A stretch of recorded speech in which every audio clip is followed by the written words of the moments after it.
Hello friends, welcome to my YouTube channel all NCERT solution. तो आज हम आप सबके साथ लोगरिथम फंक्शन के कुछ बेसिक कॉन्सेप्ट्स डिस्कस करेंगे और लोगरिथम फंक्शन के डिफरेंशिएशन फॉर्मूलेज भी डिस्कस करेंगे। हमने ये आपको पहले बता भी रखे हैं, पर आज हम इन्हें आपको रिवाइज कराएंगे। उसके साथ साथ एक्सरसाइज 5.5 की स्टार्टिंग करेंगे। तो आइए स्टार्ट करते हैं लोगरिथम फंक्शन के कुछ basic concepts and formulas. Logarithm function, logarithm मतलब लॉग। सबसे पहले आपको ये समझना चाहिए कि ये यूज कहाँ होता है। इसका जो मेन यूज होता है वो किसी भी बड़ी से बड़ी कैलकुलेशन को स्मॉल में कन्वर्ट करना होता है। जैसे आपको गिवन है 3 की पावर 81, कुछ भी टर्म 2084 की पावर 2, आपको कुछ भी ऐसी टर्म गिवन है जिसकी पावर बहुत ज़्यादा हाई है। जैसे आप 3 की पावर 1 कैलकुलेट कर सकते हो, 3 की पावर 2 कर सकते हो, 3 की पावर 3, 3 की पावर 4, बट 3 की पावर 81 आप कैलकुलेट नहीं कर सकते। तो इस चीज़ के लिए लोगरिथम फंक्शन यूज होता है। जैसे 3 की पावर 1 होती है 3, 3 की पावर 2 9, 3 की पावर 3 27, 3 की पावर 4 81, बट इसके आगे की पावर निकालने के लिए आपको आगे डिफिकल्टी फेस होगी। ओके, इसी वजह से हमने लोगरिथम फंक्शन इंट्रो किया। इसे कैसे सोल्व करेंगे हम, छोटे से छोटे तरीके में। इसके लिए कुछ बेसिक फॉर्मूलेज हैं जिनका आपको पता होना बहुत ज़्यादा ज़रूरी है। तो आइए स्टार्ट करते हैं उन फॉर्मूलेज के साथ। सबसे पहले जो फॉर्मूला है लॉग के अंदर, वो सबसे पहला आता है अगर आपको log a raised to b given है। जैसे यहाँ पर log a raised to b, log a raised to b b log a के इक्वल होता है, b log a। इसका सिंपल मतलब ये हुआ कि जो हमारी पावर होती है log के साथ वो आगे आ जाती है, मतलब पावर से हटकर वो बेस में कन्वर्ट हो जाती है। जैसे यहाँ पर log a raised to b given था, तो लोगरिथम फंक्शन के अनुसार वो b log a में कन्वर्ट हो गया। इसका मतलब अगर किसी फंक्शन के ऊपर पावर गिवन है और उसके साथ अगर आप log ऐड कर दो तो वो पावर नीचे आ जाएगी और मल्टीप्लाई हो जाएगी log a में। ओके, तो इस केस में कैसे सोल्व करोगे आप? 3 की पावर 81 को 3 की पावर 81 के साथ जब आप log ऐड करोगे, यानी कि log 3 raised to 81, तो यहाँ पर b है ये और ये क्या है a। ये किसके इक्वल होता है? b log a means 81 log 3, 81 log 3। और इन log की वैल्यू देखने के लिए हमारे पास log टेबल गिवन होती है। आप वहां से देखकर log 3 की वैल्यू देखकर कैलकुलेट कर सकते हो। जैसे log 3 की वैल्यू 1.73 होती है। आपने इतने छोटे तरीके से 3 की पावर 81 कैलकुलेट कर ली। अगर आप इन दोनों की मल्टीप्लाई करोगे तो आपका आंसर आ जाएगा, वरना आप ये सोल्व कर ही नहीं पाते। आपने क्या किया, इस फॉर्मूले की मदद से जैसे आपने 81 log 3 लिख लिया। log 3 की वैल्यू क्या होती है? ये बेसिक वैल्यू है। आपको log 2 और log 3 की वैल्यू, log 3 की वैल्यू होती है 1.73, log 2 की वैल्यू होती है 1.414 और log 10। ये 3 बेसिक वैल्यूज हैं, ये आपको याद रखनी है। log 10 की वैल्यू क्या होती है? 1। और इसी के अनुसार log 100 की वैल्यू 2। वो कैसे बताता हूं। log 100 है, log 100 मीन्स 10 स्क्वायर, 10 स्क्वायर तो log 100, log 10 स्क्वायर। अब आप यहाँ पर ये वाला रूल अप्लाई करो, log a raised to b is equals to b log a means यहाँ पर b क्या है? 2। तो हमारा इसका आंसर क्या है? 2 इंटू log 10, और log 10 की वैल्यू क्या होती है? 1। तो 2 इंटू 1 इक्वल्स टू 2। इसका मतलब log 10 के बाद जितनी भी आगे जीरो बढ़ेंगी उसी तरह से हमारे इंटीजर्स बढ़ते रहेंगे। जैसे लोग 100 की वैल्यू 2, लोग 1000 की वैल्यू 3, लोग 10,000 की वैल्यू 4, ऐसे हमारी डिजिट्स बढ़ती रहेंगी। ये 3 वैल्यू आपको याद रखनी है। log 3 1.73, log 2 1.414, log 10 1। ओके, अब log का दूसरा जो बेसिक फॉर्मूला है, अभी तक आपने पावर का फॉर्मूला देखा है, बट अगर आपको दो वेरिएबल, दो फंक्शन, दो नंबर्स मल्टीप्लिकेशन में गिवन हो तो उसके लिए क्या फॉर्मूला होता है। अगर आपके log a cross b means a into be given है तो इसे आप कैसे लिख सकते हो। log a क्रॉस b को हम log a plus log b लिख सकते हैं। ओके, जैसे कि आपको गिवन है log 6, आपसे कहा गया है log 6 की वैल्यू फाइंड आउट करो। या तो आप इसे टेबल से देख सकते हो, वरना आप इसे इस फॉर्मूले की मदद से सिंप्लीफाई भी कर सकते हो। जैसे log 6 क्या होता है, log 2 इंटू 3, 6 क्या होता है 2 इंटू 3। अब मैंने आपको बताया अगर दो न्यूमेरिकल कांस्टेंट मल्टीप्लिकेशन में गिवन हो log के अंदर तो उसे हम कैसे लिख सकते हैं, log a plus log b means log 2 plus log 3। और आप यहां से इन दोनों की वैल्यू पुट कर लो और आपका आंसर आ जाएगा। ओके, तो हमारी बड़ी बड़ी टर्म्स को सिंप्लीफाई करने में ये फॉर्मूला भी काफी हेल्पफुल होता है। जो हमारा तीसरा फॉर्मूला है log a upon b means जब आपको दो फंक्शन, वेरिएबल या न्यूमेरिकल कांस्टेंट कुछ भी चीज डिवीजन में गिवन हो तो आप उसे log a minus log b की फॉर्म में लिख सकते हो। अगर आपको मल्टीप्लिकेशन में गिवन है तो आप प्लस की फॉर्म में लिख सकते हो means log a plus log b। और अगर आपको डिवीजन में गिवन है तो आप उसे क्या लिख सकते हो, log a minus log b।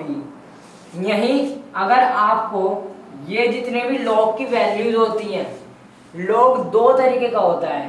पहला होता है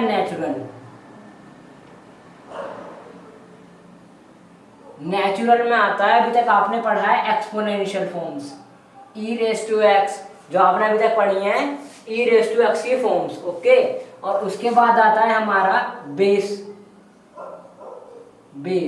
यानी कि किसी बेस के ऊपर कोई वैल्यू है, जैसे 10 बेस पर होती है। ये सारी जो हमारी वैल्यूज हैं log 3, log 2, log 10, ये क्या होती है हमारी 10 के बेस पर।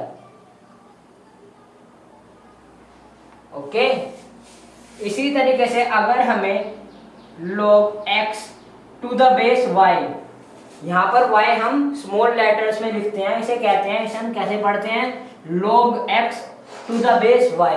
log x to the base y आपको कहीं भी गिवन हो तो उसे आप कैसे लिख सकते हो, log x upon log y। Okay, log x upon log y आप अगर चाहे इसमें अप्लाई कर सकते हो। इससे क्या होगा, log 3 अपॉन log 10, और log 10 की वैल्यू क्या होती है 1, तो इससे कोई फर्क नहीं पड़ा। इस वजह से हमारी log 3 की वैल्यू क्या होती है 1.73। ऐसे ही log 2 में क्या होगा, log 2 अपॉन log 10 की वैल्यू क्या होती है 1। ये चार बहुत इंपॉर्टेंट कॉन्सेप्ट्स हैं लॉगरिथम के। इसके साथ साथ मैंने अभी तक आपको डिफरेंशिएशन भी बताया हुआ है log फंक्शन का। D by d x of log x क्या होता है 1 अपॉन एक्स, और यही d by d x of a raise to x क्या होता है a raise to x log a। ये दो डी बाई डी एक्स आपको याद रखने हैं। ओके, अब चलते हैं अपने एक्सरसाइज 5.5 के कुछ स्टार्टिंग क्वेश्चंस पर। एक्सरसाइज 5.5 के फर्स्ट क्वेश्चन में हमें गिवन है let y equals to cos x into cos 2x into cos 3x, और हमें इसका dy बाई डी एक्स यानी कि differentiation of y with respect to x calculate करना है। अभी तक आपने जितने भी क्वेश्चंस किए हैं उसमें आपने सिर्फ दो वेरिएबल्स या फंक्शंस की मल्टीप्लाई वाले किए हैं, जिसमें आपने x into y, y into z, सिर्फ दो फंक्शंस या दो वेरिएबल्स की मल्टीप्लाई वाले किए हैं, और उसमें आप सिंपली प्रोडक्ट रूल अप्लाई कर देते थे, प्रोडक्ट रूल अप्लाई कर देते थे। D by d x of x y में आप प्रोडक्ट रूल अप्लाई कर देते थे। बट यहाँ पर तीन फंक्शंस हैं, अगर आप यहाँ पर तीन फंक्शंस के ऊपर प्रोडक्ट रूल लगाओगे तो इससे तो क्वेश्चन काफ़ी लेंथी हो जाएगा। वैसे आप लगाओगे कैसे, पहली टर्म आप मान लोगे इसे और दूसरी टर्म मान लोगे आप इसे, यही तो करोगे आप। तो चलो पहले इसी तरीके से कर देखते हैं। पहले मैं आपको बता देता हूँ फॉर्मूला क्या होता है। D y by d x of x into y, इसमें फर्स्ट फंक्शन हमने एक्स को माना और सेकंड फंक्शन वाई को, तो क्या होता है हमारा second function into d by d x of first plus first into d by d x of second, ये हमारा प्रोडक्ट रूल होता है। ओके, सो डिफरेंशिएटिंग बोथ साइड, डिफरेंशिएट करेंगे जब हम तो हमारा एलएचएस साइड क्या आ जाएगा d y by d x, और इधर क्या आएगा हमारा d by d x of cos x cos 2x cos 3x। यहाँ पर हमारी cos x cos 2x single term मान लेते हैं हम इसे, और जो हमारी cos 3x है ये हमारी सेकंड टर्म हो जाएगी, तभी तो हमारा प्रोडक्ट रूल लग पाएगा। आइए अब हम ये वाला रूल अप्लाई करते हैं। इस रूल के मुताबिक second term means cos 3x into d by d x of first term means cos x into cos 2x plus first term means cos x cos 2x into d by d x of second function means cos 3x। Okay, जब आप इसमें D by d x apply करोगे तो आप इसे अगर ध्यान से देखो तो आपको यहाँ पर भी दो फंक्शंस की मल्टीप्लाई दिख रही है, तो इसका मतलब इसमें भी अलग से इंडिविजुअली प्रोडक्ट रूल अप्लाई होगा। पहले हमने इसे दो टर्म्स को सिंगल टर्म माना, बट यहाँ पर अगर आप देखो तो यहाँ पर तो ये दो अलग अलग टर्म्स हैं, तो यहाँ पर हमारा दोबारा इंडिविजुअल फॉर्म में प्रोडक्ट रूल अप्लाई होगा। सो cos 3x, अब यहाँ पर हम प्रोडक्ट रूल अप्लाई करेंगे। प्रोडक्ट रूल के मुताबिक second function into d by d x of first function plus first function into d by d x of second function. अब हमने इसका डिफरेंशिएशन कैलकुलेट कर दिया by the help of product rule, plus cos x cos 2x। जैसा कि आप सभी जानते हैं cos का डिफरेंशिएशन क्या होता है minus sine, d by d x of cos x is always minus sine x। Okay, यहाँ पर cos 3x का डिफरेंशिएशन क्या होगा माइनस साइन 3x, बट अब यहाँ पर हमारा 3x है तो हम 3x का भी डिफरेंशिएशन करेंगे। 3x का जब आप डिफरेंशिएशन करोगे तो आपका सिंपली 3 बच जाएगा। x का डिफरेंशिएशन क्या होगा 1 और 3 है हमारा कांस्टेंट, तो कांस्टेंट हमारा एग्जिट कर जाएगा और d by d x of x is always 1, तो 3x का डिफरेंशिएशन क्या हो गया हमारा 3। अब हम यहाँ पर प्रोडक्ट रूल अप्लाई करते हैं। cos 3x cos 2x, cos x का differentiation minus sine x plus cos x cos 2x का डिफरेंशिएशन माइनस साइन 2x, और उसके बाद हम 2x का भी डिफरेंशिएशन करेंगे। 2x का डिफरेंशिएशन 2 प्लस यहाँ पर नेगेटिव साइन है तो negative 3 cos x cos 2x sin 3x। Okay, अब हम यहाँ पर इन सारी टर्म को सिंप्लीफाई कर लेंगे, इससे हमारा आंसर आ जाएगा cos 3x cos 2x into minus sine x, क्या हो गया हमारा माइनस साइन एक्स कोस 2x, और इधर minus sine minus 2 sine 2x cos x minus 3 cos x cos 2x sin 3x। Okay, और यही हमारा इस क्वेश्चन का आंसर है। हमें कैलकुलेट करना था dy बाय dx। अब आप इस टर्म को आगे सिंप्लीफाई भी कर सकते हो और कैंसिल आउट भी कर सकते हो, बट मैं इस क्वेश्चन को यहीं छोड़ देता हूँ क्योंकि आंसर ये भी आपका सही है और इसके आगे आप जितना सिंप्लीफाई कर सकते हो वो भी आपका आंसर सही होगा। ओके, तो अगर आप इतना भी छोड़कर आ जाओगे पेपर में तो आपके मार्क्स नहीं कटेंगे। तो ये था हमारा फर्स्ट क्वेश्चन जिसमें हमें 3 फंक्शंस की मल्टीप्लिकेशन गिवन थी। हमने 2 टर्म्स को सिंगल मान लिया और थर्ड टर्म को अलग मान लिया, फिर हमने इन दोनों में प्रोडक्ट रूल अप्लाई किया। उसकी वजह से हमारा जब फर्स्ट फंक्शन का डिफरेंशिएशन हुआ तो यहाँ पर हमारी 2 टर्म्स बन गई। फिर हमने दोबारा इसके अंदर इंडिविजुअली प्रोडक्ट रूल अप्लाई किया और प्रोडक्ट रूल अप्लाई करने के बाद हमने उसे सिंप्लीफाई कर लिया और हमारा आंसर आ गया। अब चलते हैं नेक्स्ट क्वेश्चन की तरफ। नेक्स्ट क्वेश्चन यानी क्वेश्चन नंबर 2 में हमें गिवन है y equals to under root x minus 1 into x minus 2 upon x minus 3 into x minus 4 upon into x minus 5, और हमें इसका dy बाय dx यानी डिफरेंशिएशन कैलकुलेट करना है। तो क्वेश्चन देखने में तो काफ़ी कॉम्प्लिकेटेड लग रहा होगा, और अगर आप इसे सिंपली तरीके से करो यानी बिल्कुल बेसिक तरीके से करो तो ये है भी बहुत कॉम्प्लिकेटेड। आप इसमें कहीं ना कहीं अटक ही जाओगे और क्वेश्चन वहीं छोड़ दोगे। बट मैंने आपको अभी थोड़ी देर पहले लॉगरिथम फंक्शन सिखाए थे, वो यहीं के लिए सिखाए थे। मैंने आपसे बताया था कॉम्प्लिकेशन ईजी करने के लिए, कैलकुलेशन ईजी करने के लिए लॉगरिथम फंक्शन हम यूज़ करते हैं। तो यहाँ पर काफ़ी ज़्यादा कॉम्प्लिकेटेड सा लग रहा है, तो यहाँ पर हम लोग फंक्शन का यूज़ करेंगे। देखते हैं कैसे होगा। सबसे पहले हम लिखेंगे taking log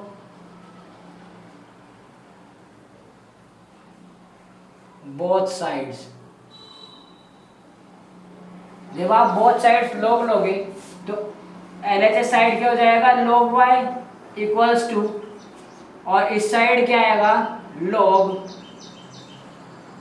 x minus 1 x minus 2 upon x minus 3 x minus 4 x minus 5। Okay, but यहाँ पर अंडर रूट है।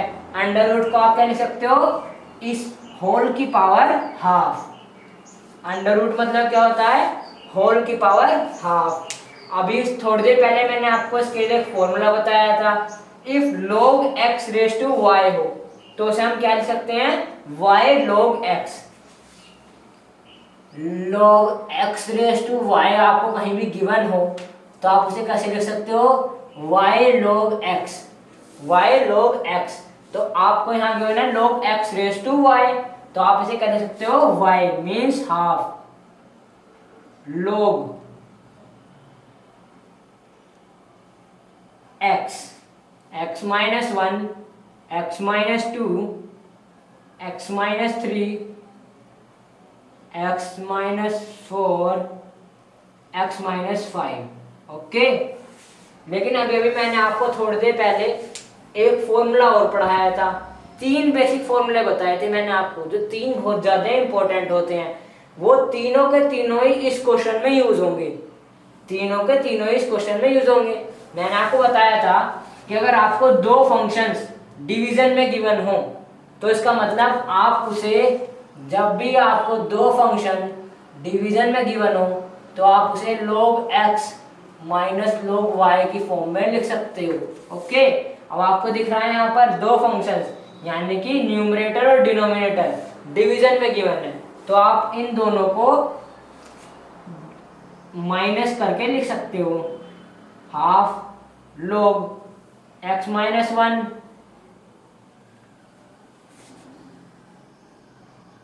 x minus 2 minus log x minus 3 x minus 4 और x माइनस 5। ओके, ये पूरी होल टर्म हमारी हाफ से multiplication में है। अब अगर आप यहाँ पर ध्यान से देखो तो यहाँ पर 2 टर्म्स मल्टीप्लाई हो रही हैं, ऐसे यहाँ पर 3 टर्म मल्टीप्लाई हो रही हैं।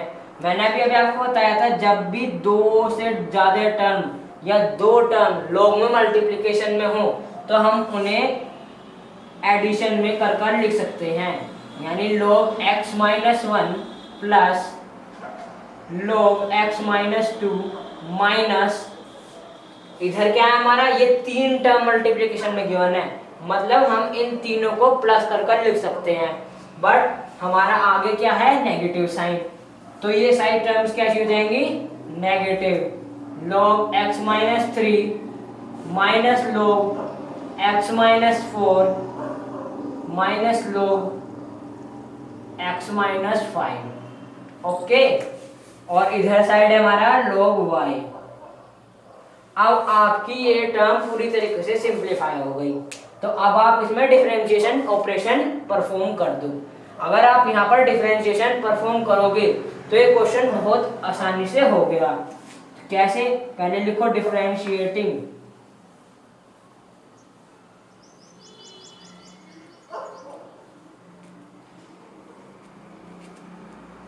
Both sides with respect to x। जब आप इसे डिफरेंशिएट करोगे तो आपका ये बहुत ही सिंप्लीफाई होकर टर्म आएगी log y का डिफरेंशिएशन मैंने आपको क्या बताया है, 1 upon y dy by dx। log का डिफरेंशिएशन क्या होता है, 1 अपॉन x, log x का डिफरेंशिएशन 1 अपॉन x, तो इसी तरह log y का डिफरेंशिएशन 1 अपॉन y और डिफरेंशिएशन होगा y का x के रेस्पेक्ट में इज इक्वल्स टू हाफ। जब आप अंदर log x माइनस 1 का डिफरेंशिएशन करोगे, अब आपने क्या करा कि इंडिविजुअली इन सब का डिफरेंशिएशन कर दिया। जब आप इंडिविजुअली डिफरेंशिएट करोगे इन सभी टर्म्स का तो log x माइनस 1 क्या हो जाएगा, 1 अपॉन x माइनस 1 प्लस इसी तरीके से log x माइनस 2 का डिफरेंशिएशन क्या होगा, 1 अपॉन x माइनस 2। इसी तरीके से x माइनस 3 का डिफरेंशिएशन 1 अपॉन x माइनस 3। उसी तरीके से log x माइनस 4 का 1 अपॉन x माइनस 4 और इधर x माइनस 5। ओके, अब आपका इस पूरी टर्म का डिफरेंशिएशन भी हो चुका है। बट अगर आप ध्यान से देखो तो यहाँ पर आपको एक टर्म दिख रही है y, आपको कैलकुलेट करना था y का डिफरेंशिएशन और y टर्म यहाँ आ रही है, तो आपको इस y टर्म को RHS साइड लेकर जाना होगा।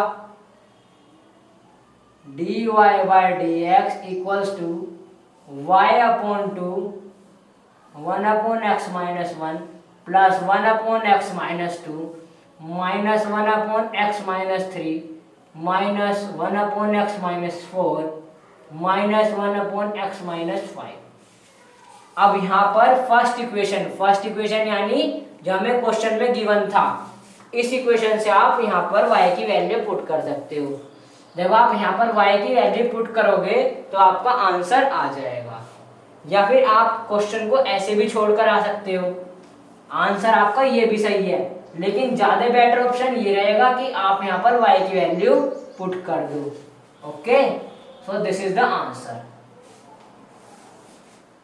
तो अब देखते हैं नेक्स्ट क्वेश्चन, यानी क्वेश्चन नंबर 3 में क्या गिवन है। क्वेश्चन नंबर 3 में हमें कहा गया है if y equals to log x raise to cos x then find dy by dx। तो मैं आपको एक बात बता देता हूँ कि log फंक्शन आपको तब इस्तेमाल करना होता है, you have to use log functions only when you have given any power raised to another function। अगर आपको कहीं भी किसी भी फंक्शन की कोई भी पावर गिवन हो उस फंक्शन के रेज में यानी कि ऊपर, तो आपको log फंक्शन अप्लाई करना होता है। जैसे पिछले क्वेश्चन में क्या था, आपको उस होल फंक्शन की पावर गिवन थी हाफ, तो इस वजह से आपने पिछले क्वेश्चन में हाफ गिवन थी तो इस वजह से आपने log फंक्शन का यूज किया था। लेकिन इस क्वेश्चन में भी अगर आप ध्यान से देखोगे तो इस होल फंक्शन की पावर गिवन है हमें cos x, यानी कि इस क्वेश्चन में भी इस फंक्शन की पावर गिवन है, तो हम यहाँ पर अप्लाई करेंगे log। सबसे पहला स्टेप होगा हमारा taking log both sides, taking log on both sides. Okay, जब आप लॉगरिथम अप्लाई करोगे तो LHS साइड क्या आ जाएगा, log y इक्वल्स टू, आप जब RHS log अप्लाई करोगे तो log ये तो हमें फंक्शन गिवन था, log x raise to cos x। अगर आप इस टर्म को इस टर्म से कंपैरिजन करोगे तो x रेज टू y यानी कि इसकी पावर ये गिवन है, तो जब भी हमें पावर गिवन होती है तो हम ये वाला रूल अप्लाई करते हैं। इसके मुताबिक हमारे जो नेक्स्ट स्टेप होगा वो कुछ इस तरीके से होगा, ये पावर जो हमारी cos x वो हमारी आगे आ जाएगी यानी कि बेस में cos x into log x, और इस साइड हमारा log y। ओके, अब हमारा ये फंक्शन काफी सिंप्लीफाई हो चुका, तब हम इसमें डिफरेंशिएशन ऑपरेशन अप्लाई करेंगे, डिफरेंशिएटिंग बोथ साइड्स। जब आप डिफरेंशिएट करोगे बोथ साइड्स तो LHS साइड आपका क्या आएगा, 1/y dy by dx। ये बात तो आप रट लो, जब भी आपसे log y का डिफरेंशिएशन कहा जाए तो बिना सोचे समझे 1/y dy by dx लिख दो, और जब आप इधर साइड dy by dx करोगे, dy by dx of cos x into log x, तो आपको कुछ दिख रहा है यहाँ पर। अगर ये हमारा फर्स्ट फंक्शन है और ये हमारा सेकंड फंक्शन है तो आपको दिख रहा है कि आप यहाँ पर प्रोडक्ट रूल अप्लाई कर सकते हो, क्योंकि दो फंक्शंस की मल्टीप्लिकेशन गिवन है, तो आप प्रोडक्ट रूल अप्लाई करोगे। प्रोडक्ट रूल के मुताबिक सेकंड फंक्शन यानी कि log x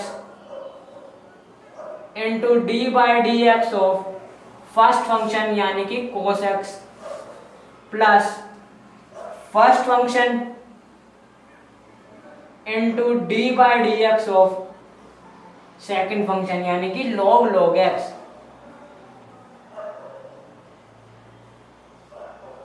okay, cos x का डिफरेंशिएशन माइनस साइन x, सो